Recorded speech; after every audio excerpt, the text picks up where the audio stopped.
ஒரு விஷயத்தை பத்தி ஊருக்கே தெரியும். ஆனா போடு விஜய் மேல பழிய போடு. என்னடா இவ்வளவு பெரிய ஒரு பழிய தூக்கி விஜய் மேல போட்டாலும் மக்கள் விஜய் கூடவே நிக்கிறாங்க. இது என்னடா அதிசயமா இருக்குது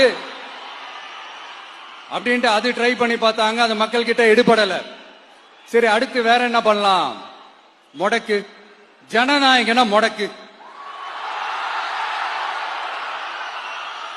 படத்தை முடக்கினா கொஞ்சம் பையன் கொஞ்சம் டிஸ்டர்ப் ஆயிடுவான். அதனால படத்தை முடக்கி. இது யாரு முடக்கினாங்கன்றது உங்களுக்கே தெரியும். அது நான் சொல்ல வேண்டிய அவசியம் உங்களுக்கு இல்ல.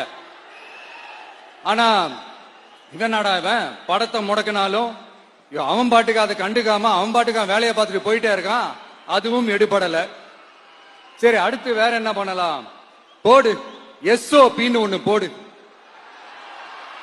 விஜய்க்கு மட்டும் தனியா ரூல்ஸ், தனியா ரெகுலேஷன்ஸ், தனியா கண்டிஷன்ஸ். அவனுக்கு மட்டும் போடு. மத்த கட்சிகள்லாம் விடு. விஜய்க்கு மட்டும் தனி கண்டிஷன்ஸ் போடு. அவன் வெளியவே வரக்கூடாது, மக்களை சந்திக்கவே கூடாது. என்னாச்சு? அதுவும் எடுபடல. சரி, அடுத்து வேற என்ன பண்ணலாம்? நம்மளை சுத்தி இருக்கிறவங்கள வச்சு, அதாவது இத்தனை வருஷமா வெயிட் பண்ணி இப்போ எலெக்ஷனுக்கு 30 நாளைக்கு முன்னாடி கரெக்டா அந்த டைம் பார்த்து ஒரு அவதூறு பரப்ப வேண்டியது. அது என்னன்னு உங்களுக்கே தெரியும். அதுவும் மக்கள் கிட்ட எடுபடல.